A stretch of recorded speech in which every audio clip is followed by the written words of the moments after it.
Hello and welcome back to Stop and Go F1. My name is Reese and this is our reactions to Qatar qualifying for Sunday's race. And wow, there's a lot to talk about from this session here. Now, of course, Max Verstappen can win the championship this weekend. He can win it tomorrow in the sprint race, but this is to set the grid for Sunday's main feature race. Before we get into all of this, though, please make sure you subscribe, like, comment, all that wonderful stuff. Anyway, let's get into this. So it's at the Qatar track, which we haven't been to since 2021.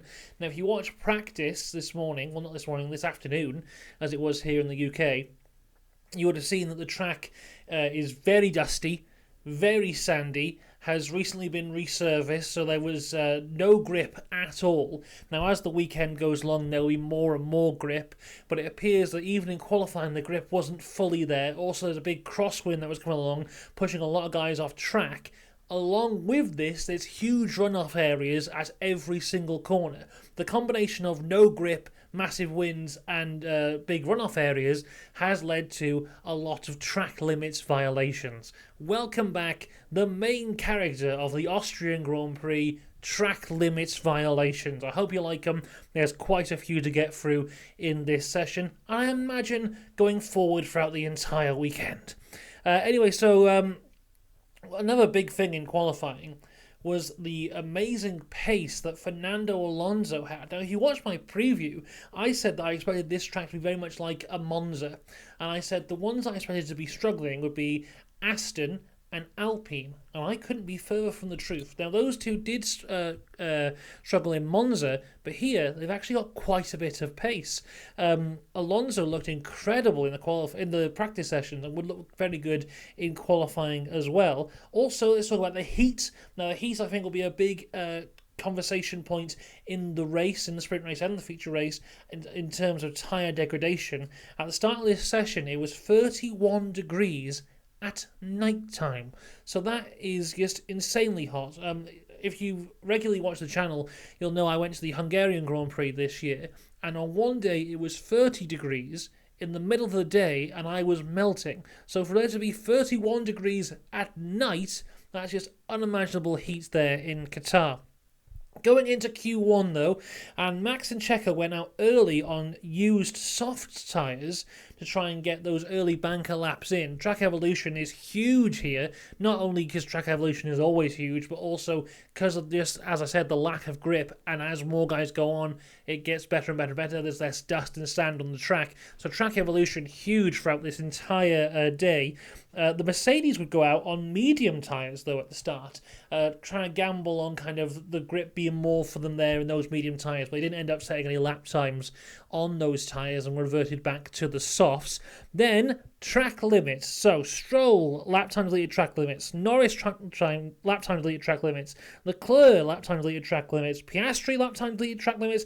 Albon, lap time deleted track limits. And Sainz, lap time deleted track limits. But at the end of Q1, the guys who were out, it was Zhou in P20, Magnussen in 19th, so that now means for Magnussen that Nico Hulkenberg has won the Haas head-to-head for qualifying. No coming back on that for Magnussen. Liam Lawson comes out in 18th, his worst qualifying of his little run here. He's doing an AlphaTauri, and the first time that an AlphaTauri has gone out in Q1 since Liam Lawson joined the team at the Dutch Grand Prix.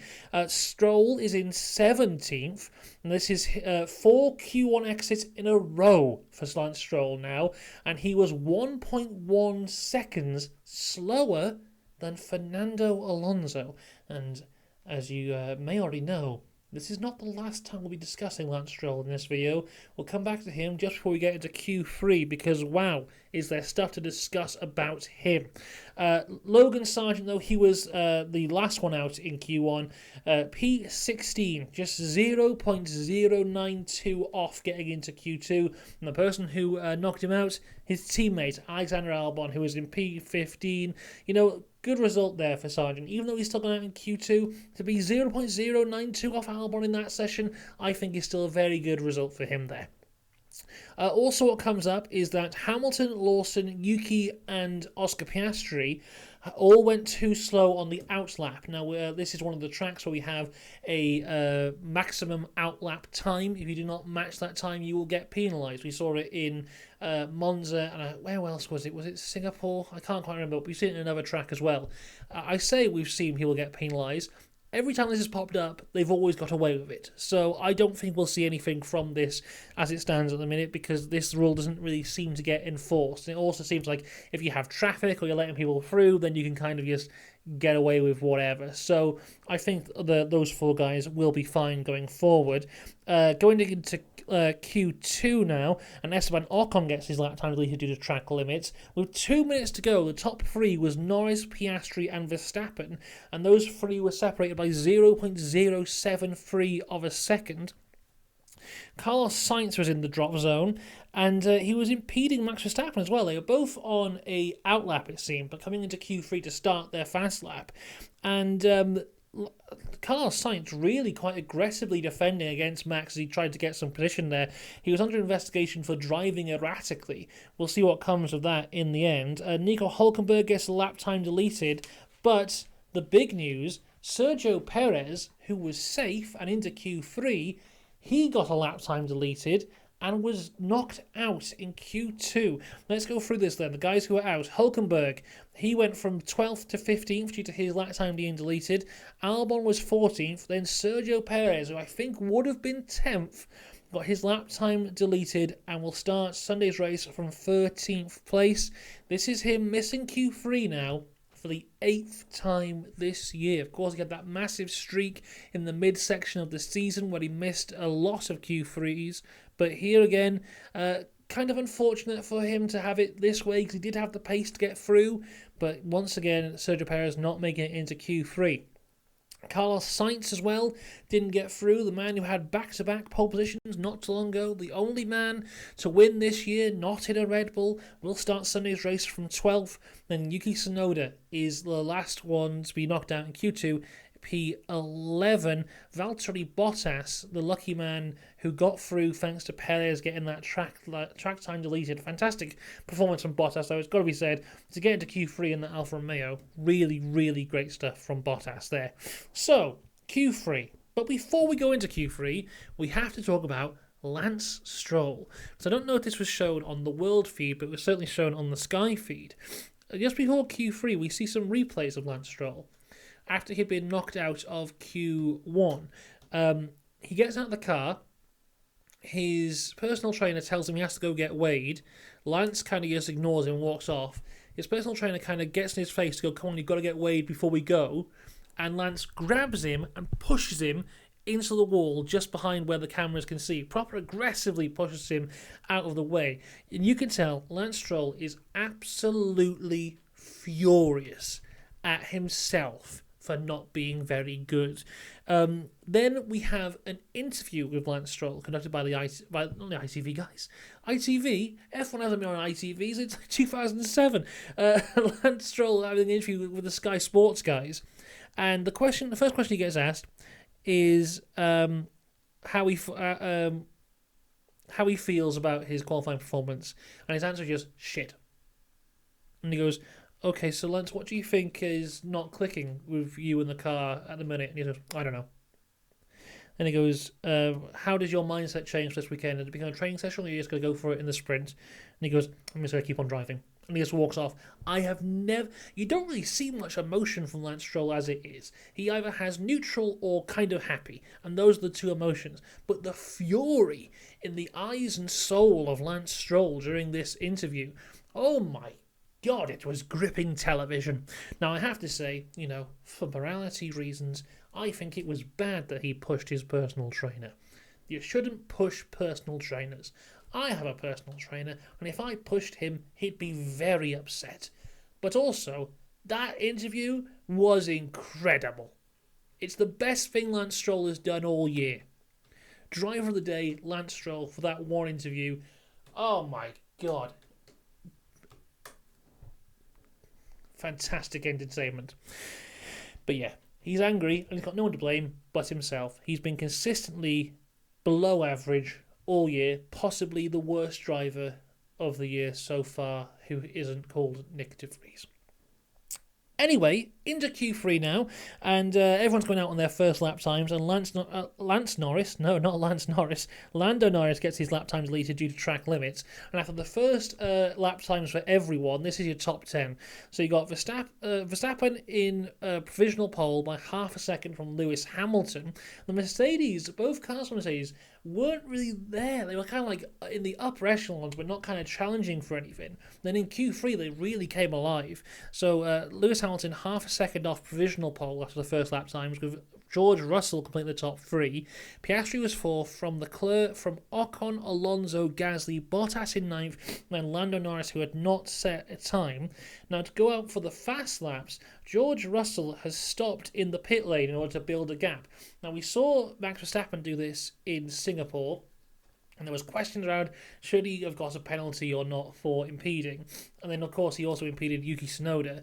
He didn't get a penalty for either of those, but the stewards came out afterwards and said that they made a mistake and he should have got a penalty for the Yuki one. Now, I don't know if they said he should have got a penalty for the pit lane one or not. Personally, I don't feel that is a penalty, because as long as you're not parked so long that the guys behind you can't possibly set a lap time, I think that's fine. If you're trying to just build a gap there, because they can always just go round you. We've seen that happen before. So I don't think there's anything wrong with like parking in the pit lane like that, as long as you're not completely blocking everyone so they can't set a lap time. And that's not what George did, because everyone was able to set a lap time. So I don't think George should get a penalty from that. But of course, that discussion will be brought up due to the whole Max Singapore stuff. Anyway, Lando Norris is on for his fast lap, but he does go off the track. He finishes his lap, though, and it was a good one. Max Verstappen, though, doesn't set a second fast lap. He just pits and just waits. And as we cross the line, here's your top 10. It's Bottas in 10th. Fantastic from Bottas to even get into the top 10. Really good stuff. Ocon was 9th from Gasly in 8th. So really good stuff from the Alpines. I thought they would really struggle this weekend, but a good start for them. Leclerc was 7th, Alonso 6th, Hamilton 5th, Piastri 4th, Russell in 2nd, Lando Norris in P2, and Max Verstappen takes pole from pit lane. But it is not over, because Lando Norris, who was P2, does get his lap time deleted. I mean, honestly, when we saw the live feed, for me it was obvious that it was track limits. I don't know why it took so long for them to say that it was track limits, because they showed the replay and it was even more obvious it was track limits. So Lando Norris will start P10 on Sunday. So your official top 10 for the race, it is Lando 10th, Bottas 9th, Ocon in 8th, Gasly 7th, Leclerc 6th, 5th for Alonso, 4th for Hamilton, and a big slide on his fast lap. He could have really been on the front row. Piastri will be 3rd, George Russell on the front row in P2, and Max Verstappen on pole for Sunday's race. Lots of huge talking points coming out of this qualifying. Of course, Max Verstappen is on pole, but Lando Norris is track limits. Lance Stroll, the incredible Stroll, what are they going to call him now due to his fury and anger? More of this, you know. I reckon if Lance had been this angry all year, he may have done better. We'll wait and see how he does this weekend, because I imagine he'll have to put out an apology first for pushing his personal trainer. But there you go. That was qualifying. We'll be back tomorrow for the sprint shootout and the sprint race. Then, of course, back here on Sunday for the main feature race with driver ratings coming out on the Monday. So make sure you subscribe, because we'll be covering all of this on what should be a wonderful weekend where we could see our new world champion crowned. By could, I mean we will see our new world champion crown this time tomorrow. Until then, though, have a great one. I'll see you tomorrow, and goodbye.